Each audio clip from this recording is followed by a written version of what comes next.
Hello friends, the ज्ञान academy YouTube channel पर आपका स्वागत है।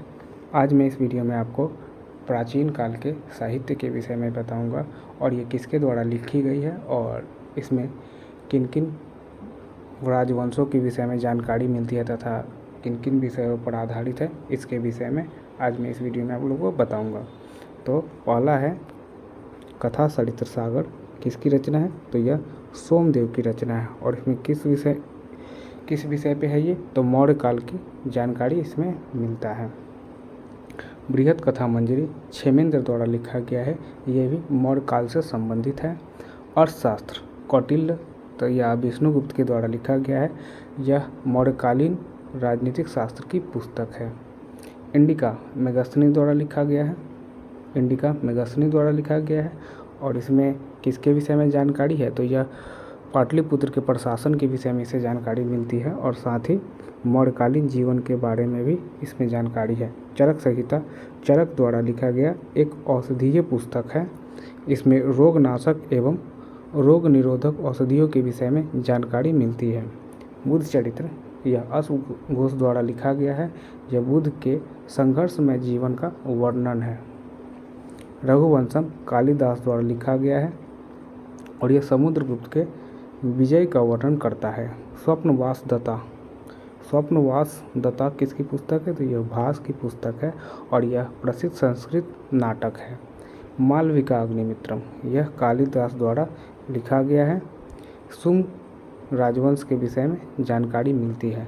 कुमार संभवम यह भी कालिदास की रचना है और इसमें गुप्तकालीन विषय में जानकारी है, गुप्तकालीन राजवंश के विषय में जानकारी है। अभिज्ञान शकुंतलम कालिदास द्वारा लिखा गया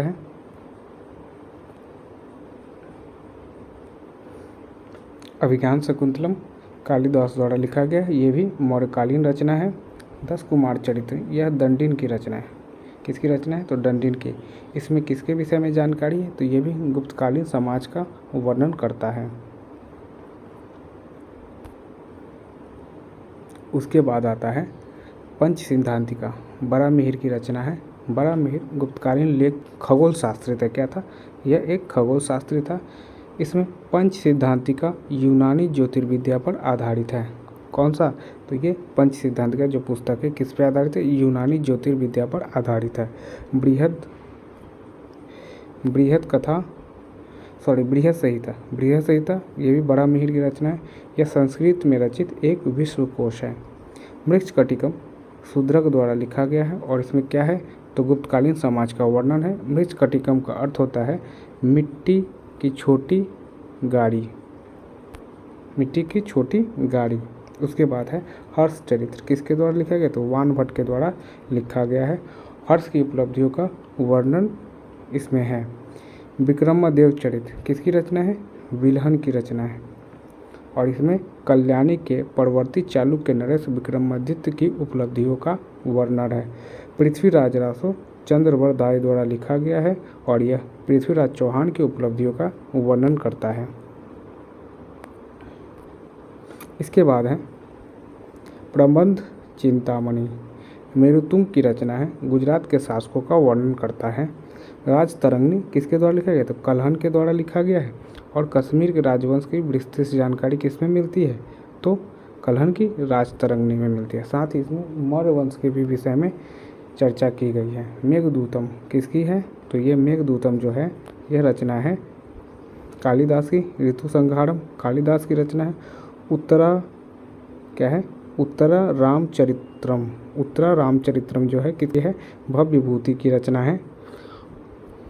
इस तरह से हम लोगों ने प्राचीनकालीन साहित्य को देखा और इसके बाद कुछ जो सिंधु घाटी से संबंधित फैक्ट हैं और इसकी इसकी उत्खननकर्ता के विषय में जानकारी है और सिंधु सभ्यता के जो स्थल हैं और ये कहाँ कहाँ अवस्थित है उसके विषय में भी कुछ हम लोग देख लेते हैं।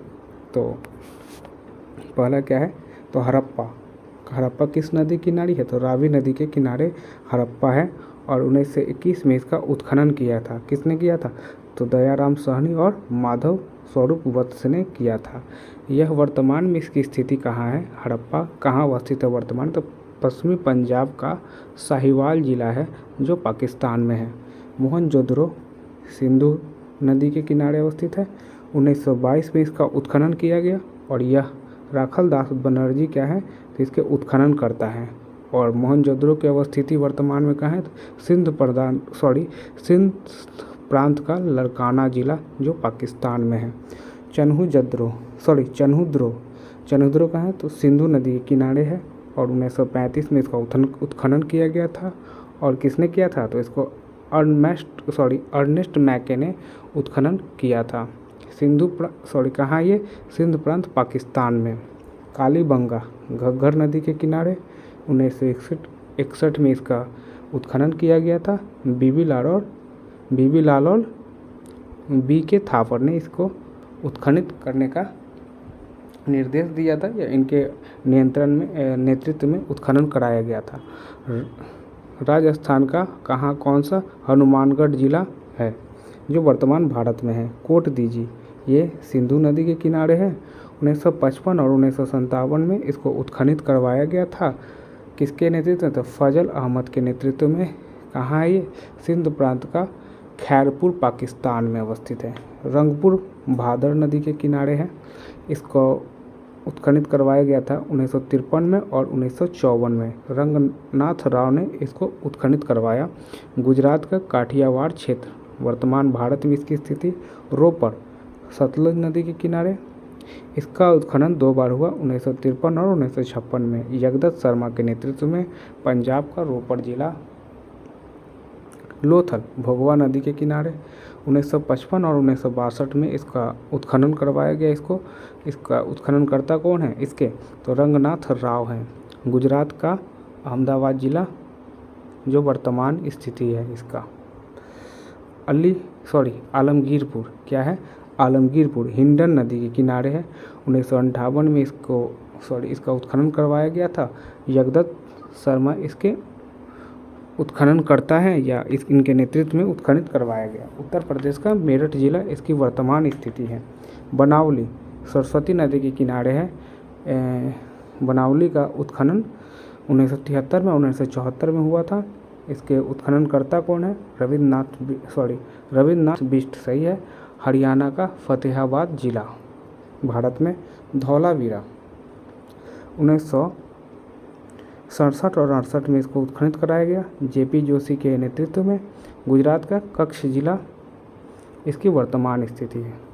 इस प्रकार हम लोगों ने सबसे पहले प्राचीन कालीन साहित्य को देखा, उसके बाद हड़प्पा कालीन जो स्थल है और ये कहाँ अवस्थित है और साथ में किस नदी के किनारे यह बसा हुआ था और किस वर्ष इसको उत्खनन करवाया गया और किसके नेतृत्व में करवाया गया। तो इन सारे फैक्ट को हम लोगों ने देख लिया।